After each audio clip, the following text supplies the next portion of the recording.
This panel is on values, and I was just having a quick conversation a little earlier with Ludolf on, you know, what are values and why are they so important? And, you know, when I just think about what was discussed in the last panel, why don't we do the things that we know that can make a difference to sustainability? And what would need to change and what would need to happen? So maybe some of those questions can actually come from this panel. But I think the key thing is for me, one of the themes that's coming up is how we can be sustainable human beings. You know, we want to create a sustainable planet, but how can we do that on an individual basis? But on that note, I'm going to hand over to the hot seat. Thank you all. Hello, everyone. I'm Guy Hayward, and I'm chairing this lovely panel. Really looking forward to it. First question, actually, to the floor for your. It's a hand up or down moment. How many of you feel that you know what your personal values are? If someone asked you right now what your personal values are, would you be able to answer them? What an enlightened audience. That's higher than I thought it would be. Today is the Day of the Dead. It's November the 1st, and in Mexico, they're all celebrating the ancestors. We had Halloween last night, All Hallows Eve. So the values of the ancestors, this is something, it's an example of a heritage that we've lost. I mean, generally in the Western culture, we don't really celebrate the dead. We don't really connect with our ancestors as a thing. So one question is, I guess, where do our values come from inside us, and how easy is it to actually shake them and change them if the values of all those that have come before us shape who we are as individuals?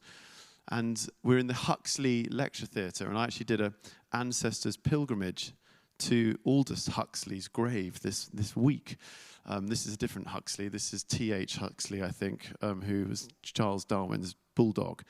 And I mean, the Huxleys they were curious. They were always wanting freedom of mind. So there are the values there, you know, the values of a particular family. So I'm here because I met Rasha, and I run this charity called the British Pilgrimage Trust. I started this charity called the Choral Evensong Trust. That's about sacred singing. Pilgrimage is walking through the land with or without religion. Bring your own beliefs.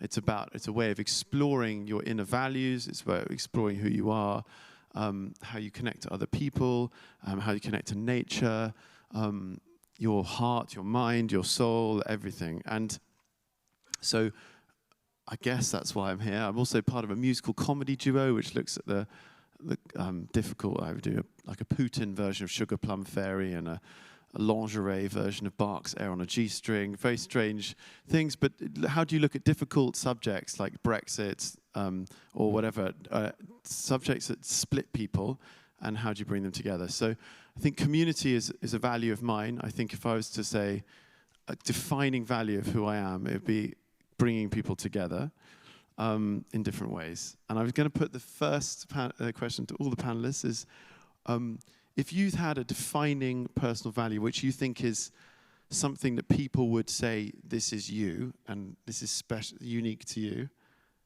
I mean, as opposed to saying, love, for example. Everyone loves love. But what would you, if that is your one, then fine. But what would you say your defining personal value is? Does anyone want to go first, rather than putting Jaime on the spot? I could go. You go, Natasha? Okay. Yeah. This is Natasha, yeah? Yeah. Yeah, so can I start by introducing myself? Yeah, introduce yourself, of course. Okay. Hi, everyone. I'm Natasha. I'm from Kenya. I'm here representing RISE, which is an organization that, locates different talents from young people aged 15 to 17 and provides access to opportunities for them to pursue projects to sort of help people to enhance service for normal people in the world. So to answer your question, I think for me the value that I think people would really single out for me would be my independence. I really enjoy being independent, just doing things for myself. Yeah, I derive a lot of self-worth from my ability to actually pursue things, you know, even though I don't have people to encourage me or to convince me or to accompany me as I pursue certain things. I really appreciate that part of myself because I find that there's so many opportunities and sometimes I'm quite scared to pursue them. But that independence and knowing that there's no one else behind me most of the time really gets me to just push myself out my comfort zone. Yeah. Ludolf? Say something about yourself first as well. About myself, yes.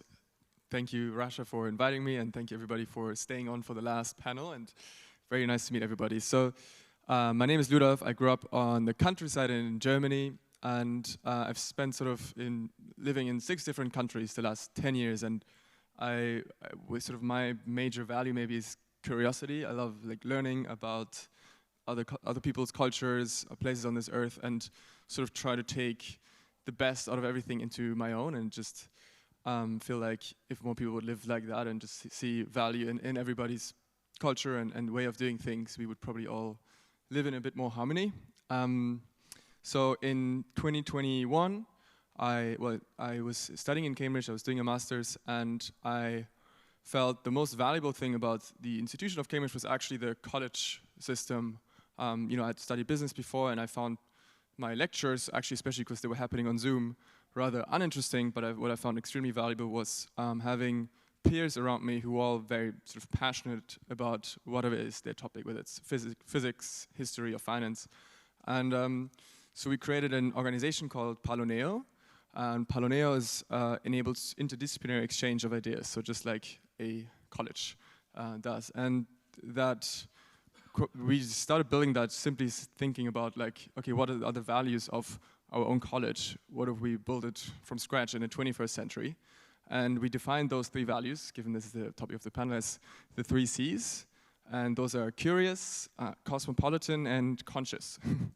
And what's really interesting is it means different things for everyone, especially the word cosmopolitan doesn't come up very often in these organizations. And we define that as being open-minded to everybody's worldviews and cultures. And yeah, so that's we've been building for the last 3 years. We hosted more than 30 events across Europe and in New York.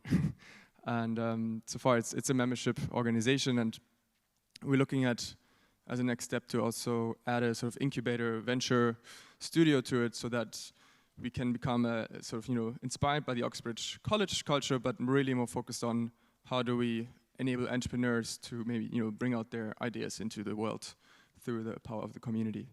And that's sort of what I'm working on now. If you had to choose one, would it be curious? If I had to choose one, it would be curious, yes. Okay, great. I'm happy to go next. Hello, everybody. Thank you for staying on a Friday afternoon. I'm Julia Streets. I have quite a weird sort of mashed up life. So the day job is I'm an entrepreneur. I work with also startups, scale-ups, global organizations, and industry associations. So I spend all my time advising other entrepreneurs and their organizations how to grow with value, with purpose, but also ultimately return shareholder value, provide effective goods and services to those who want to do business with them, and to expand. It's constant growth and or transformation. That's kind of the essence of the day job. I'm also a professional host. So I was the host of City AM's Impact AM show.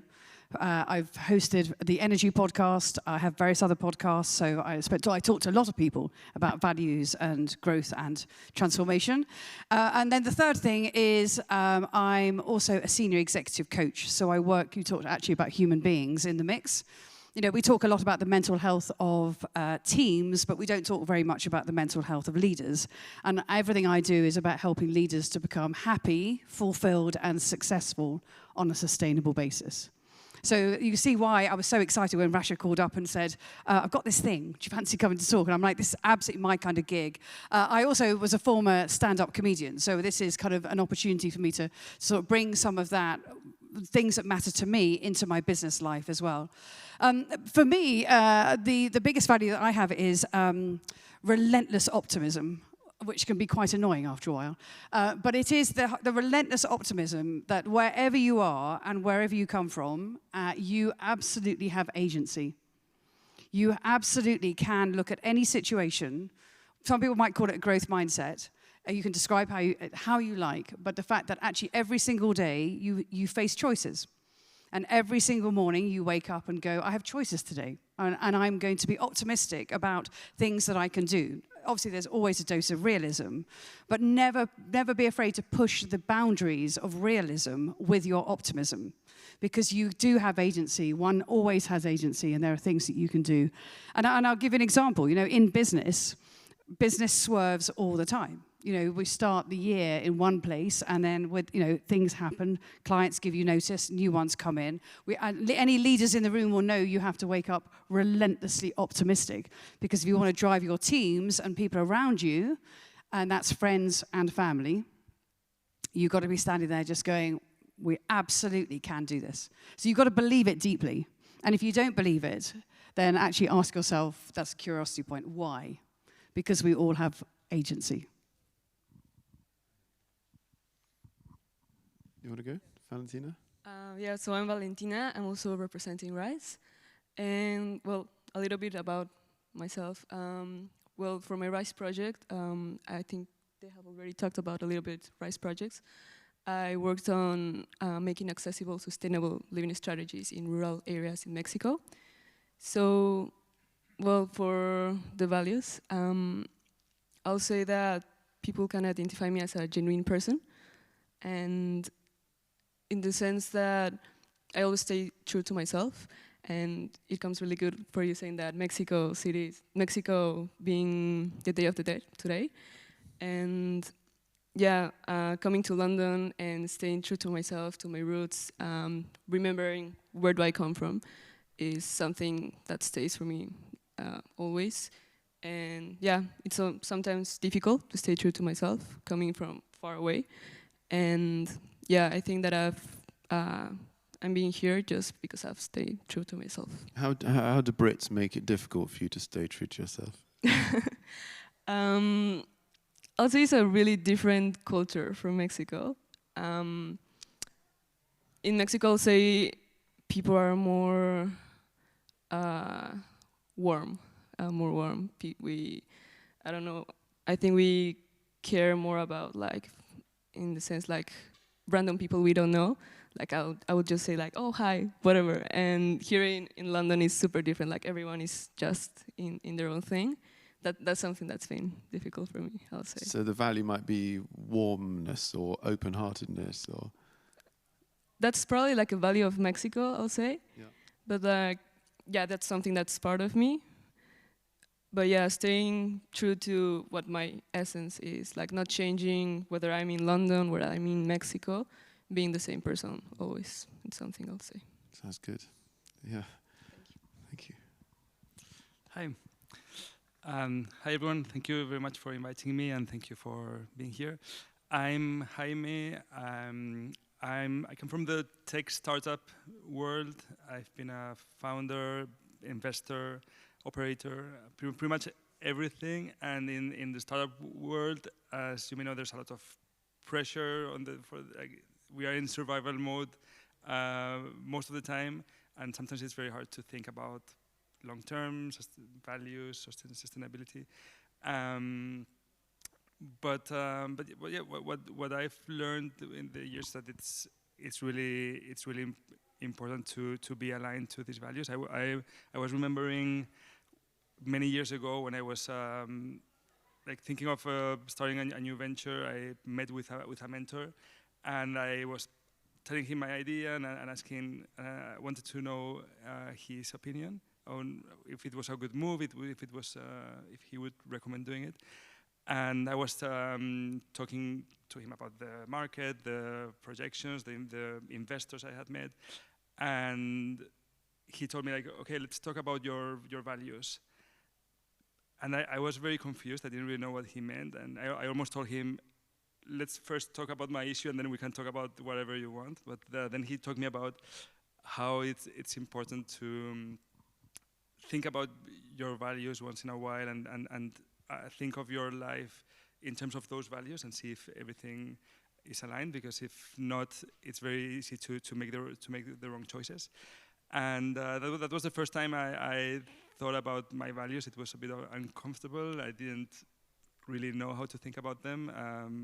But yeah, since then, it's something that it has been in my mind in almost everything I do. I thought about it, and I realized that there were some things that triggered me in a very special way, that which were basically freedom, fairness, and truth. And I realized that those were not just important for me to align to those, but to also promote them. If I felt I was doing something worth it when I was promoting something that gave freedom to other people, even if it was in a very small way, and that has been present in any big and small decision I've made ever since. Thank you. Well, I mean, my one is probably honesty or openness, but I always struggle with honesty as to how honest you should be. But I do think it's, for me, my most important value.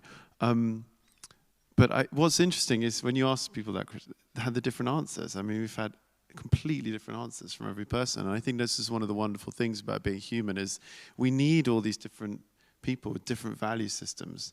And rather than everyone sharing the same value system, I'm not sure that's very resilient or diverse.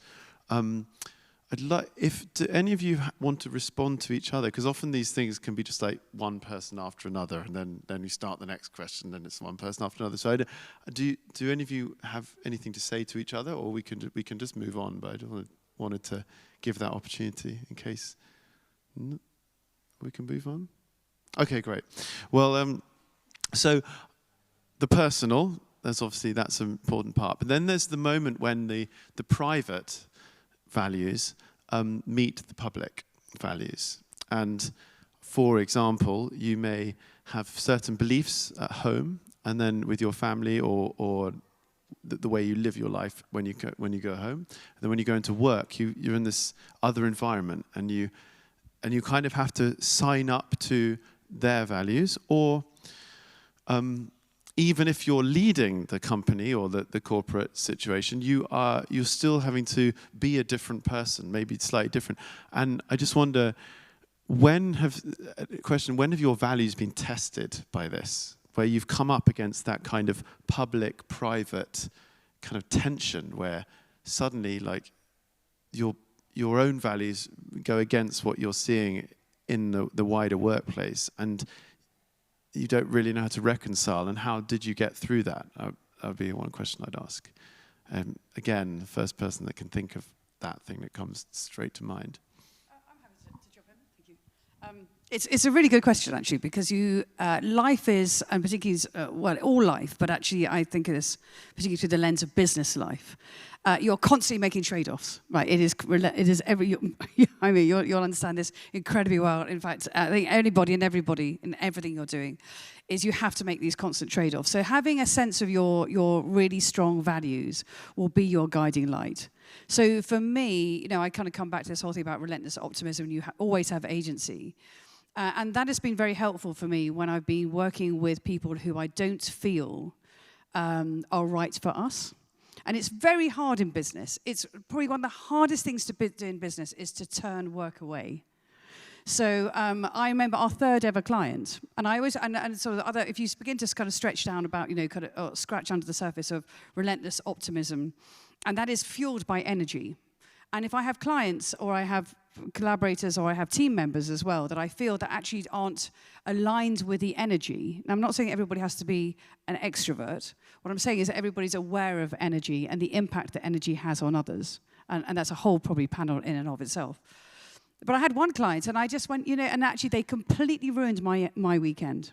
And I vowed from day one, client 3 of my business, which I set up 16 years ago, I went, I will never have a client who ever ruins my weekend again. And I don't mind a weekend when I'm dedicating my thought to a client where it feels that it's the right thing to do. But actually their behavior was so bad and disingenuous that I'm like, you have stuck in my head all weekend. So I walked in on Monday morning and fired them. Now, I was looking at my bottom line, just thinking, oh my God, I think I probably made a terrible mistake. Money is everything. Everybody will tell you, money is everything, cash is everything. Look at your balance sheet, look at your profit and loss account. But it's like, no, actually, I absolutely won't. And to make those decisions, that's where values really come in deeply, what you were prepared to do or not. Great, that's a good one. Anyone else? Ludolf? Well, just to, because you were saying private versus business values, I think what I was mentioning, those 3 C's that we build a community around, that is what we define of what would be like the great values to build a community around. I think personally, like the most sort of important value is probably integrity. And integrity, I think, is also like sometimes, there might be shortcuts or something where you can maybe try to get somewhere faster, or, take money from somebody that maybe isn't right. It's maybe a bit similar to your example, but I think being able to live up to that, both private and also professionally, is probably good for business too, if you can stick to that. And that's sort of what I would add to that. Yeah, I would say my values continue to be challenged, and they're often challenged because, well, I came to university in London around September last year, and it was kind of being thrust into this open space with a lot of opinions, a lot of thoughts, a lot of different people from different countries, where they each have different value systems, and it's not like I'm not constantly coming into contact with these kinds of people. And also being part of RISE, which is an organization that takes in young people from more than 103 countries. You see, I've been interacting with all these different minds. And so, I went home around August this year for a quick visit. And when I went home, when I was here, I had sort of become a completely different person. In terms of, when my parents are not around, I'm able to kind of focus on what I truly think is important to me. And then when I went home, I kind of realized there's a bit of a contrast, because there are certain practices. Let's say, for example, at home, we all gather at the table and sit for dinner. And then I'm here alone, I don't gather, I don't think it's important to sit at the table for dinner. You see, there's kind of a bit of contrast there. And so, I'm still not really, I can't exactly say that there's certain, I think I would be safe to say it's like a spectrum, and I'm still kind of trying to determine, to kind of pick out the things that I want to keep from my culture or my home, and the things that I want to keep from my experiences in London, and then both of those, what I'm going to keep from that, I'm going to combine that and sort of make those my core values. But again, life is constantly changing. I'm constantly meeting new people, seeing and meeting and finding out that there's other values, and that I value some things. So it's constantly changing. Yeah, what I would say, I have kind of the same opinion as Natasha. I also came like September last year to London, and one of the first things that was like a shock for me, I would arrive to class like 5 minutes before and no one was there. Like then, I don't know, 10 minutes past the hour, like there was like 2-3 people, and the class would start like 20 minutes after. And I was like, what is this? No, and for me that was like a shock. Like for me, punctuality was like super important value. And I come here and I see like it's super chill, like not to arrive, like at least in my school, for example. And I think it's a matter of just having super clear what are your non-negotiables. Because for me, okay, it's fine. Okay, the class won't start like super punctuality. But stuff like, I don't know, in the studio, we have all the stuff, like being respectful towards the stuff of people in the studio, for me is like a non-negotiable. Whether people are doing it or not, I won't change that. So for me, that's like just having super clear what are your non-negotiables, and also what Natasha mentions about being around so different cultures, and yeah, being open and being mindful of what you are doing might be super different for someone else or super weird, or yeah, just being conscious about like you're like in a public space and people might have different values, and yeah, that's it. Great, thank you. Yeah, I was thinking that in the cases where I've been in that situation, which I think we've all been in many, my conclusion is that at that point it felt like a trade-off between values or like some other benefits. But I think that it was really like a trade-off between short-term and long-term, and that the right choice in the long term was always the one aligned to our values. And we had, I'm thinking of a situation where in a company I had some time ago, that the investors were pushing for us to be less transparent in the way we used our customers' data, basically using it for things that they allowed us, but we wouldn't tell them, and that was a bit like a gray area that was legal, but not very ethical, not aligned with the founders' values. And at that moment, it felt like, okay, do we want to stick with our values, or do we want to get this revenue source? But we didn't go ahead with that project.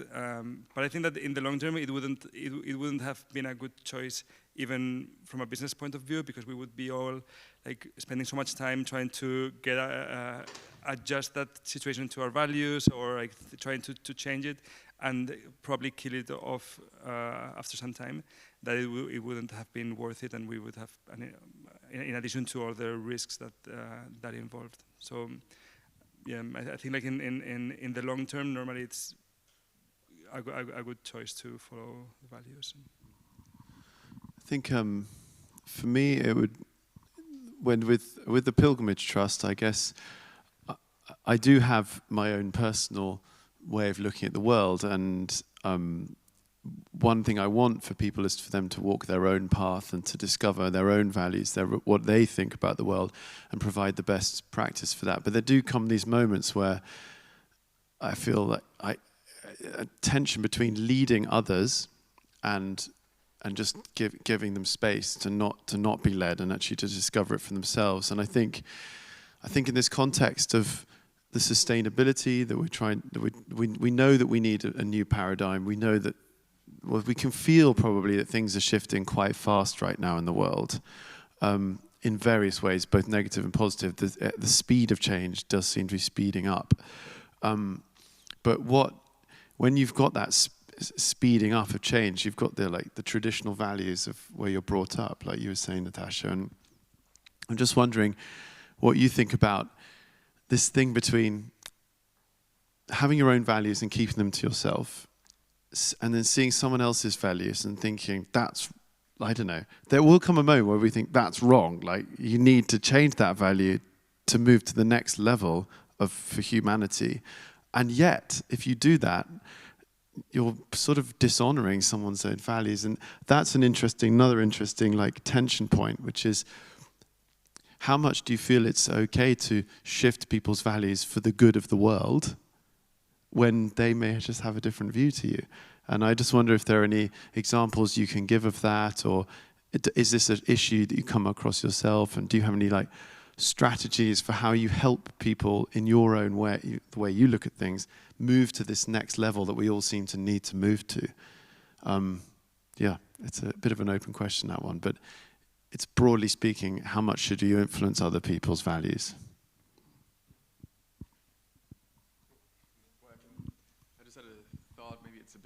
Like related to what you were saying. I was mentioning I grew up in a sort of small agricultural family business in Lower Saxony, Germany, and then I sort of ventured into the whole world of startups and venture capital, where the way you build and think about your business is very different to what I sort of learned from my parents being entrepreneurs. We have like 6 to 10 employees at home, who've mostly worked for my parents now for 10, 20 years. And a lot of their decisions they make, whether it's replanting trees in a forest, is very much thought about the next generation. And then in the world I sort of work in, it's all about, okay, how can I build and scale as fast as possible and maybe exit in a few years. And so when you were saying about like sharing your values, I started an event, what is part of this community, Paloneo.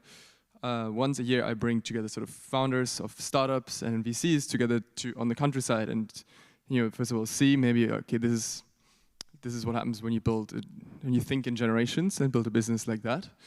And also, bring them to the countryside and see what is the actual impact, like what does sustainability mean? Because sustainability is, especially I think in agricultural and family businesses already, like it's not a trend, it's crucial to business.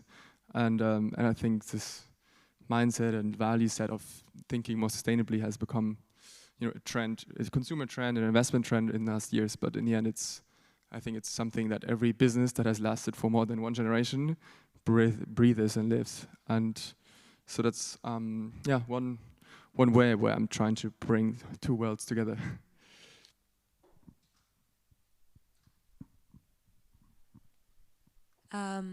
With regard to changing and influencing people's values, I think that's really interesting because storytelling really has a part to play in that. I think it depends on the approach you take. I think you can influence other people's values using tools such as storytelling in a more friendly approach, or you can approach it in a more dictatorship approach where you're kind of telling people you have to shift from this to this. And, it's mostly about, I think, there's a time when I was really struggling with the moral perfectionism where, to me, I just saw some things that people were doing as either right or wrong. And in that time, obviously, I did feel the need to tell them. But what I think we can do when it comes to influencing people's values, what contributed to my change in values is the availability of information. So, for example, having access that I have now to the books in my library, I'm able to read about various cultures like Japanese culture. I'm able to look at their values, and I have the choice of knowing whether I want to adopt those values or not, because I'm not being forced to, but I do have information on those kinds of values. So I think it's very valuable to have that information there. And yeah, generally I think people ought to have a choice on what values they should adapt, and the choice will come choosing will come after they have been presented with that information. And yeah, I was also going to talk about the whole climate issue. I think I'm going to relate this to law because I'm studying law. It's kind of like law, how before a certain case, which I can't remember, we used to have just normal statute, which is primary law. But after the case, it was established that statute also kind of has a hierarchy. There's some law which is more supreme than the other, regardless of them being all under the same title, which is primary law. So I think it's the same with values. When it comes to influencing people's values, I think we should kind of just present them with the information. But when it has to deal with values that are about, fundamental, like human rights, for example, fundamental, you get what I'm saying? Yeah, when it's mostly fundamental things that are core to like humanitarian aid, things like that, I think we can push a little bit more, and we can kind of, I want to say, take sides. We can kind of push, if it's something that really concerns the lives of others, we can kind of push people and maybe guide them and show them the way towards, values that are more, I'd say, acceptable or appropriate. That's great. I'm happy to chime in a couple of thoughts. I'll do this sort of quite quickly. So one is when you're trying to go to rather than think about it as your values and my values, is go to a common place. So we did this a lot with boards and with leadership teams where we go, okay, so we absolutely respect each other. That's a fundamental tenets of the business, but actually let's think about what the future state looks like. Let's think about what that vision could look like, and let's all come together to create that. Storytelling is so powerful with that. And then it's all. Then the second thing that's really comes into play is never assume anything about anybody else. We talked about people's individuals' values, and we never really understand. It's like the iceberg. You know, you see the tip of the iceberg. You've got this depth of experience, conscious, subconscious, you know, lived beliefs, background, family, traditions, etc. So what's really important as you go through that journey together is you do everything you possibly can through curiosity to put yourself in the shoes of the other person. And that is the best way, that is a great way to deal with conflict and also to do with resolution, but also how you get people to come together around a future state.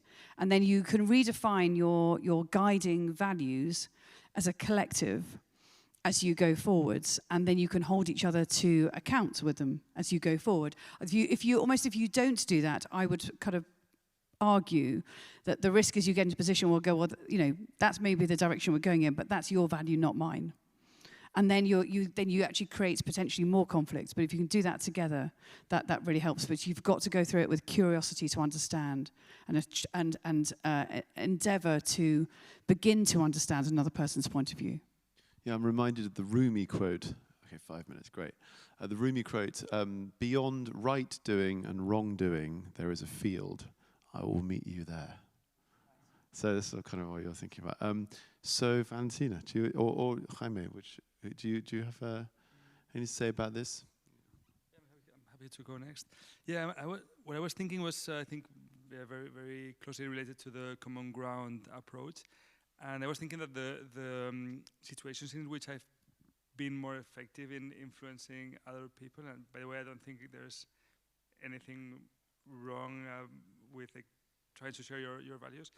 But the situations where I was more effective was those that I was more open to question my own values and trying to understand the reason of that difference. And because very often, like when we see people that have completely different values, we might tend to assume they are ignorant, they are bad people or whatever. But when you're lucky enough to have someone close who you know they are not ignorant, that you know they are good people and have completely different values, I think it's a great opportunity to try to understand, to try to see if there's something that you might be missing, and in these conversations, it's when I've seen that probably I've added stuff to my values, but I've also been able to share part of mine.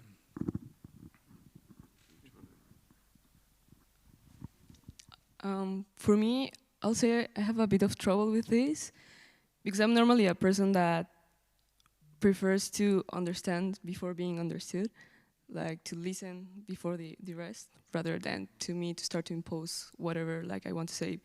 Because, I don't know, I have this thought like, who am I to say that what's right, what's wrong? And yeah, I don't know, for me here in London, like I have like this constant issue because in my school there's also like plus 30 nationalities. And yeah, I would say also what you were mentioning about curiosity is something that resonates a lot with me, to have a curiosity to know what the other thinks. And there, from that point, have a common ground where we all can meet and find the common goal and achieve something with that. So even though it's really urgent, the problem, we feel this urgency, we've got to sort out the world, we've got to save the planet. You're like, no, let's just listen to each other. And so that's also a tension, this time scale issue.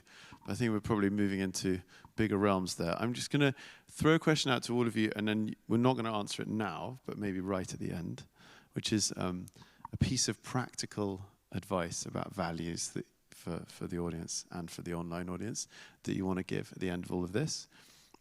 Something that you feel has helped you and that you want to give to others. But now I think it's time for some questions. So, and can these definitely be questions? So like as short as possible, like just straight to the point of actually asking the panel something. Anyone? shout out if you want to.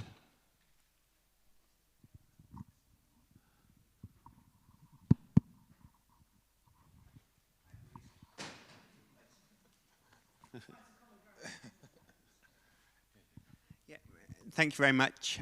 Julia mentioned it, which was the tension between economic activity and values.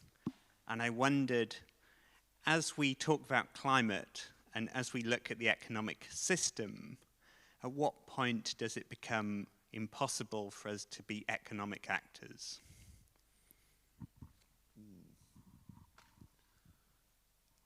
Does anyone want to say anything?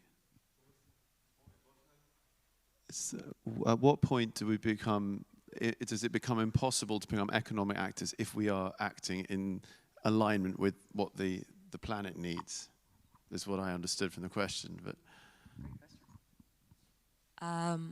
well, I don't have a lot to say regarding that, but one thing that really stuck with me, which I think may serve as a good answer to this question, was that when it comes to the intertwine between sustainability and maybe climate change or other important issues that are affecting people with the economic part of things, we have to not think with our heads and more of our hearts. It was something that was mentioned in one of the earlier things. And also I would say it's impossible to become economic actors in that sense because, well, most of the time, I think they don't think there are many economic benefits to that. I think that's the benefits that are tied to sustainability are concerning more of, you know, us as a species, as humanity, our future generations. And so we can't just we can't operate this relying on the economic returns that we're going to get from it. We have to look at the benefits we're going to get from it as humanity, because we can all agree we love the earth and we've received many benefits from the earth itself. You know, we breathe air, we get to travel and see around. And so, yeah, I don't think it's possible to, I think we can act economically sometimes, but oh, sure. Yeah, no, I agree. I think that's a great question and a very nice answer. Just very briefly on that, I think economic actors, like, well, how do you define an economic agent or actor? It's somebody maybe who solves a problem and then gets rewarded economically for solving that problem. And if we recognize the damage of existing systems on the planet and we recognize that as a problem and we create systems that reward you for solving that problem, we can create economic actors that contribute to the planet. I think that is what, you know, where we're seeing a lot of movement towards. Can I just add a quick comment on that? 'Cause there might be another question, but it's a question of what is going to, for me, it's about transformation at pace and at scale. And in order to achieve the benefits of scale, you do need to have investment. That is, doing it organically will only take you so far. The world of venture capital is incredibly important, so long as they're aligned. And I think that, to your point about kind of what are economic actors, and it's about so you can look from a finance point of view, you can look from a transition finance point of view, going from a bad state to a better state. You can't, often in that transformation, we can't just stop oil and gas pipelines because we don't like oil and gas. You have to go through a transition to green to green. I'll just call it green. It's all-encompassing. So there's journeys that will always need to have economic actors at play. But then also to flip it around to build on your point, which is about the wealth and the economic value that that's going to create. And to think about that in the mix. So again, when we think about the vision, we think about the North Star, the journey we want to go to is actually the economic element absolutely is going to come into play. And that's why we do the kind of the PEST analysis of political, economic, social, and technology when we look at those things. I mean, for me, I feel that we mortgage the earth. The earth is forgotten, so it's the natural capital of the earth. Do we value the earth itself as a monetary thing, or do we shift GDP towards more of a money that is based around what's good for humans or good for the earth? It's good for life, maybe life-centered economics as opposed to just neutral GDP, because it's a bit sort of random. Rasha, I think that's your next panel. For your next event. Yes. That's a really good question. I think to even touch on the surface on that today, but it's a really good question. What value do you put on the earth? The earth or life or happiness or all sorts of different things. Thank you for the question. It's the key one. How do you, because money is obviously our mode of value. It's the way that we measure value in the most sort of broad across the whole world. So asking that question is the absolute pinpointed accuracy. Any other questions? We got no time for other questions. Okay. Yeah. Okay, so this is your moment to say, like, if you wanted to give something to the world right now and you didn't have any more time, and you said about your values, what would you say to people about going about thinking about values, doing something about values? Like, what would your gift to the world be? I would say don't be scared to think about it. I realized that at the beginning of the panel, when you asked the room, like, most people didn't think that they knew which values aligned more to them, and I think it's a bit weird to think about it when you haven't thought about it. And when I started thinking about it, it was very uncomfortable. But now, many years after, it has helped me a lot to decide where I spend my time on, where I spend my money on, what people I have around me. And it's worth it. So, and the first time you think about it, probably you won't get anywhere. But as you give it a bit of time, I think it will really. I'm hoping it will help you as much as it helped me. I would say, like, really briefly. Probably, like, know yourself. Like, take time, as you said, like, to know what are my values and what makes them unique to me.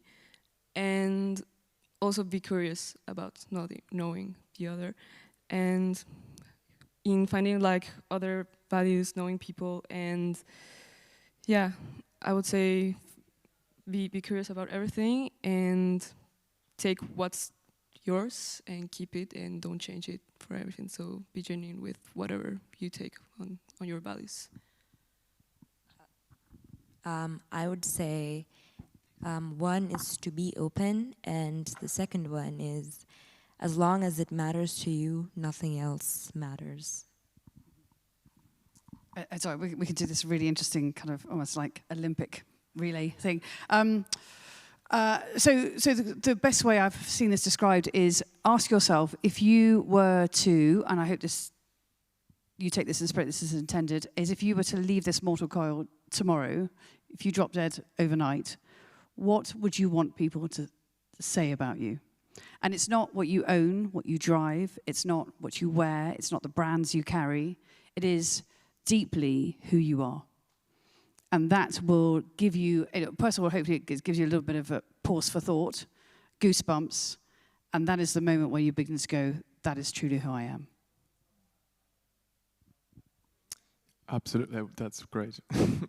I just thought so much about it, and values are something very intangible, and I think what you said is absolutely correct. I sometimes think about that.